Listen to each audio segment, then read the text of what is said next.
introduction.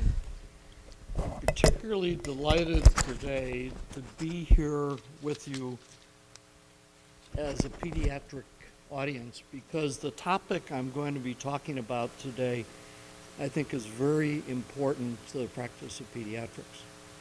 Over the last decade, there's been enormous effort both at the basic science level as well as the clinical science level to understand the importance of bacteria within the intestine in health and disease. And so today I'm going to talk about that issue, the importance of intestinal microbiota in pediatric health and disease.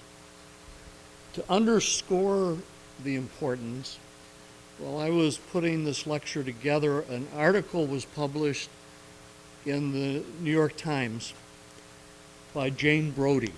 Jane Brody is a very famous science writer, and she only writes about topics that are critical to, from her perspective, to the public.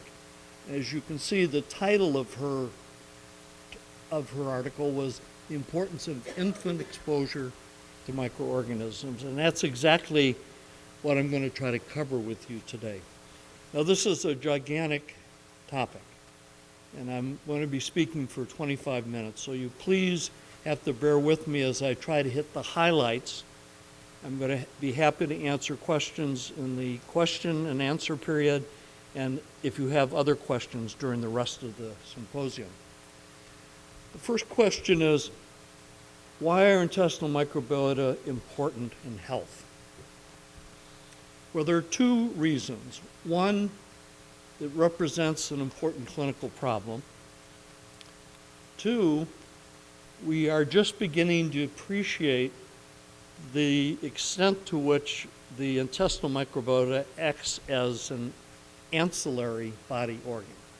So let's begin with what is our clinical problem.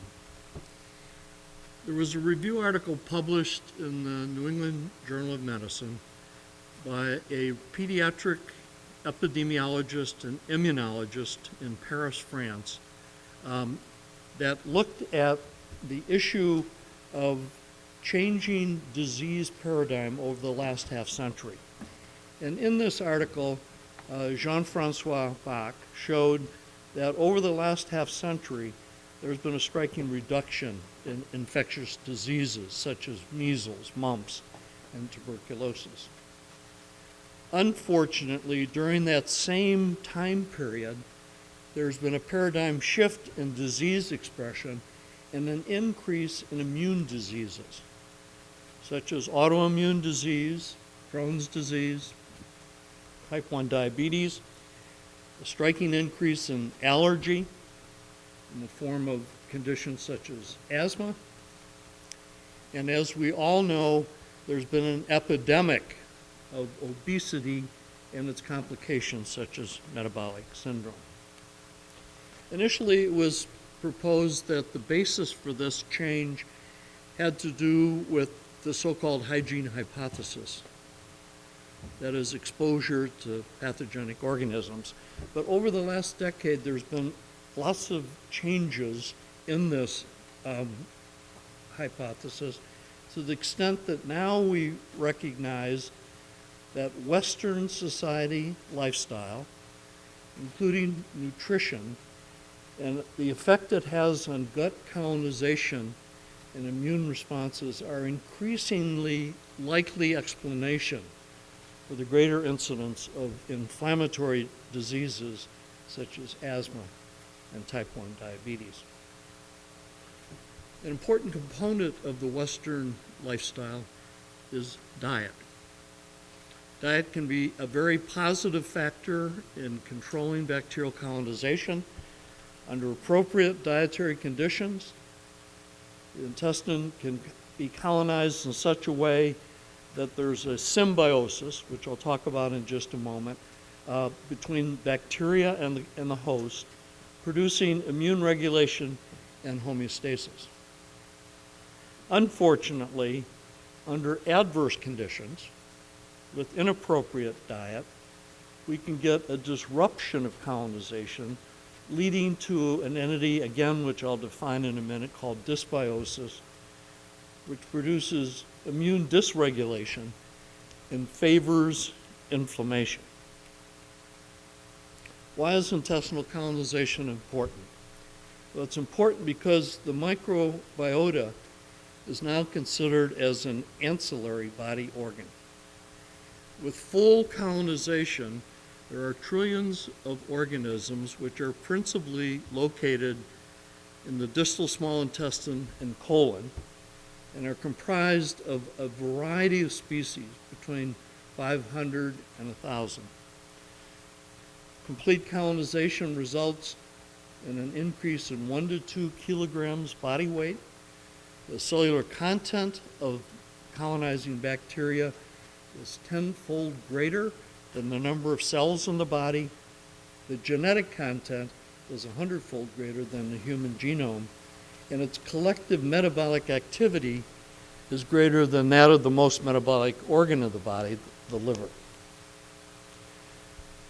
And we're going to hear a little bit more about this later this morning. Certain types of diets in conjunction with colonization. This happens to be high fiber diet in conjunction with colonization. Causes bacteria to metabolize the nutrients, in this case to produce short-chain fatty acids, which have been shown to have profound effect on immune protection, production of secretory IgA, stimulation of T regulatory cells, which mediate tolerance, and a reduction in inflammation. Also, components of the diet, such as tryptophan, can be metabolized by colonizing bacteria, such as lactobacilli, to produce metabolites which interact with receptors on the intestinal surface and underlying lymphoid elements and have a profound effect on protection within the gastrointestinal tract. There's an association between microbiota, immune function, and metabolic function. If you take the microbiome of an individual with obesity and you give that microbiome to a germ-free animal, that animal will gain weight and become obese. In contrast, if you take the microbiome from a lean individual and put it in a germ-free animal, they'll sustain their lean activity. Now, this has been shown to be true for obesity, metabolic syndrome, and for malnutrition in the form of kwashiorkor's disease. So the microbiome not only contributes to the expression of disease, but it also propagates the disease itself. Why is intestinal colonization important in pediatrics? Well, there are a number of reasons. One is that appropriate colonization produces symbiosis.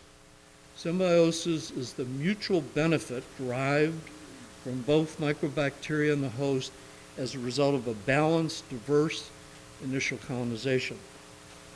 There's a balance between health-promoting bacteria or symbionts and potential pathogens or pathobionts, and no inflammation is expressed. In pediatrics, initial colonization is critical because it corresponds with the time that an infant develops in the extrauterine environment and develops the capacity to produce appropriate immune responses as well as metabolic responses. Normal colonization resulting in symbiosis leads to an immune homeostasis in the absence of disease.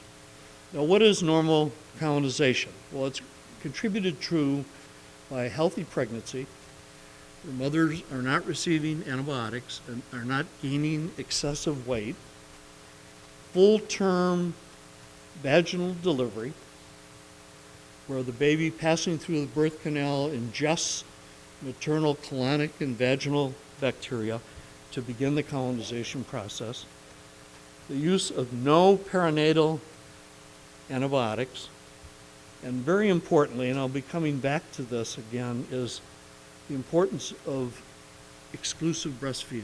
Breast milk both contains bacteria and has factors which stimulate and increase and appropriate health-promoting bacteria. Under normal circumstances, a partially colonized infant, because we now know that bacteria from mother enters through the placenta into the amniotic fluid and is ingested by a fetus, when passing through the birth canal, ingests a very healthy bolus of bacteria, which is the most important first step in colonization. Colonization is further stimulated by oral feedings, and I'll try to distinguish between breastfeeding and formula feeding in a moment. It then changes when we go to solid foods with weaning, so that by about 12 to 18 months, a child has a fully colonized intestine, which represents a unique signature of bacteria that they retain for the rest of their life.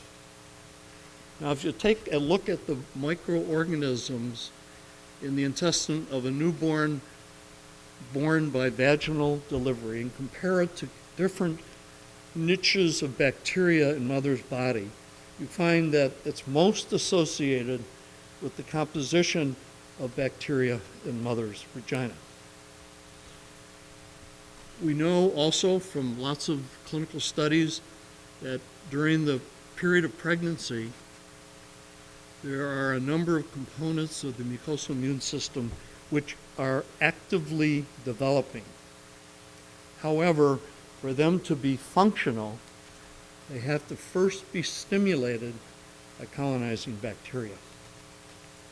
This pertains to a number of components. At birth, all full-term vaginally delivered infants are IgA deficient, and it takes a finite period of time of about a month to develop protective IgA levels. This corresponds to the first two phases of colonization. We now know also that dendritic cells, which underline the epithelium, can penetrate into the mucosa and through receptors, interact with colonizing bacteria, which stimulate the dendritic cell to release cytokines that cause naive T helper cells to produce a balanced T helper cell response. Probably the most important component of this T helper cell response is oral tolerance. And we now believe that the immune-mediated inflammatory diseases that we're seeing commonly in pediatric practice has to do with the lack of oral tolerance. So what happens is, with oral tolerance, I mentioned the bacteria communicate with receptors, stimulate dendritic cells. These dendritic cells then release cytokines such as IL-10, which produce T regulatory cells, which in turn produce cytokines such as TGF-beta, which in this case returns off the systemic IgE response. Colonization has to occur early for adequate tolerance to develop. And this has been shown experimentally when germ-free animals are colonized during the neonatal period or during adulthood. And as you can see, as you measure the IgG response, turning off the Ig response or tolerance is much more potent if the colonization occurs in the neonatal period. Bacteria have other effects on the intestine, and this is just a brief summary of some of the components of the mucosal barrier, such as the production of tight junctions, secretion of mucus, antimicrobial peptides, all of which collectively provide defense of the intestine.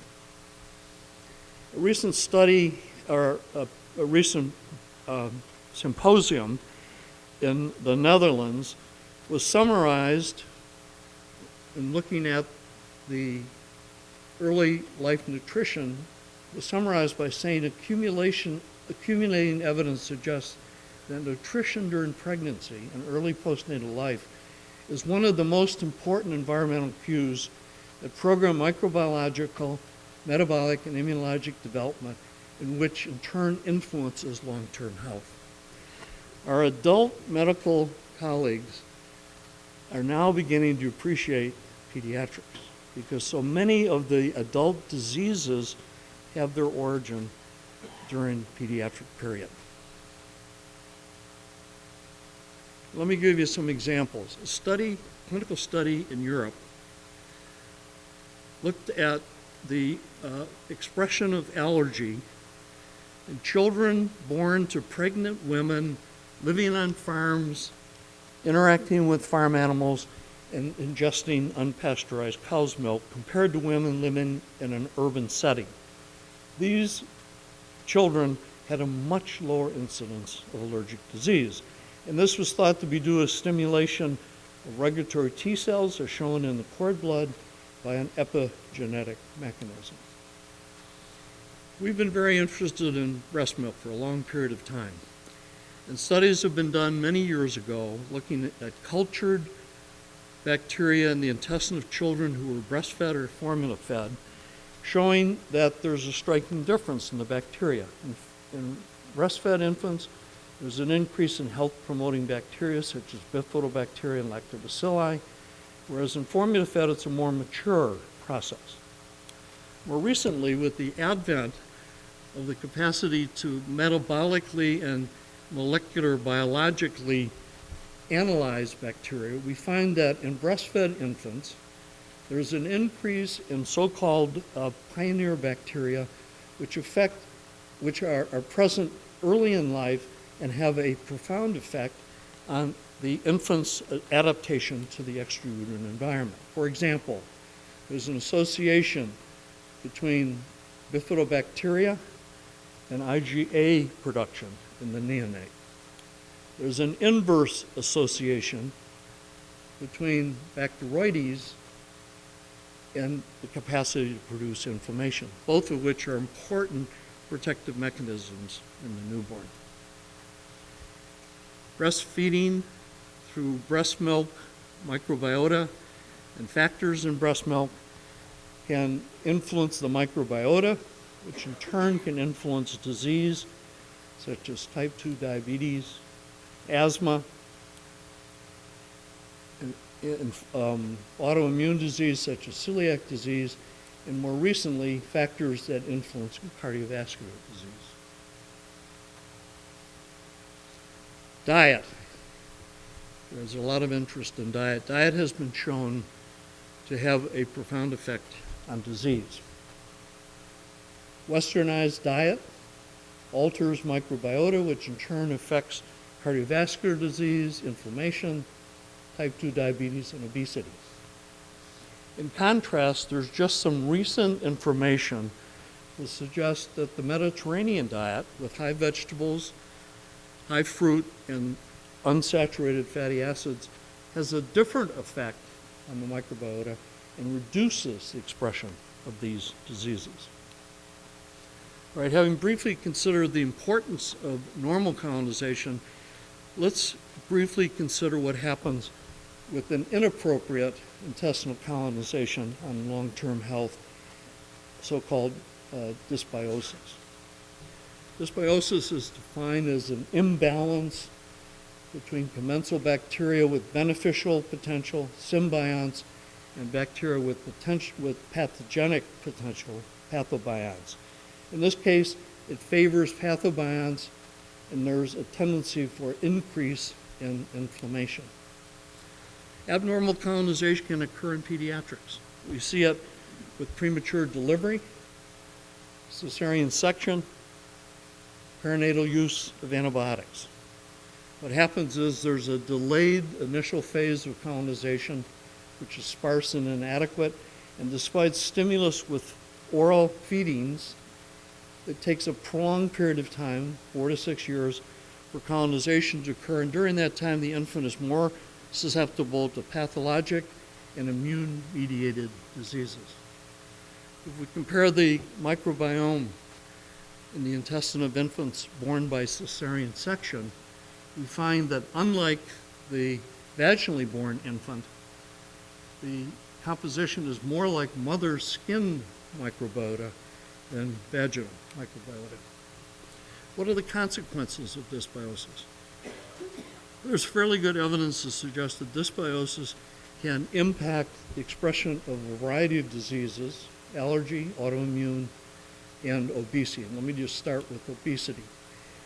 A very important study was published from NYU showing that if small doses of penicillin were given in the newborn period, then discontinued where the newborn period allowed the colonization to occur, that this was an experimental animal, these animals, when given a high-fat diet, developed obesity. If you look at the content of obesity, microbiota in obese versus non-obese mothers, you find that it's strikingly different. We all know that cesarean section has increased worldwide, particularly elective cesarean section. It's now as high as 25 to 30%. It's been shown in follow-up studies, and this is an epidemiologic study from Denmark, that cesarean section infants have a higher incidence of allergy, inflammatory bowel disease, and autoimmune disease.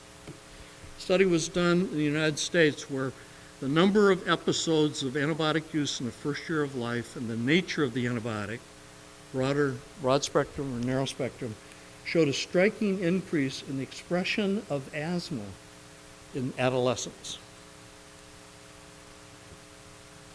We also are now beginning to recognize that processed foods may not be the best thing for our diet. This is a study looking at emulsifiers showing a change in microbiota, an increase in colitis, inflammatory capacity, and metabolic syndrome, suggesting that the diet itself may have a profound effect. Well, now, having briefly considered symbiosis and dysbiosis, let me just end with a few comments about how can we deal with this issue. I think there are two ways we can do it, some of which we have evidence for, some of which at this point is conjecture. And let me begin with the healthy diet at weaning. We published a lay book about 10 years ago showing that the infant develops taste very early. And I feel that when an infant goes from breastfeeding to solid feeding, if that infant is fed healthy foods, they will retain a taste for these healthy foods later in life. There's not much evidence to support this, although we're looking at this right now. What there is some evidence for is the use of probiotics. We think probiotics can alter the disruption of dysbiosis by moving towards a more symbiotic relationship. Let me give an example. Experimental studies where animals were genetically programmed to respond to ovalbumin ingestion with asthma. When given a probiotic, had reduced goblet cells, reduced mucus, reduced inflammation, and sustained airway non-reactivity, strongly suggesting a protective effect. Studies done in Scandinavia have shown that women who are allergic, who deliver babies who are likely to become allergic, when given probiotics in the latter stages of pregnancy and during lactation, have a sustained prevention of expression of allergy, in this case atopic dermatitis. We've been interested in necrotizing enterocolitis.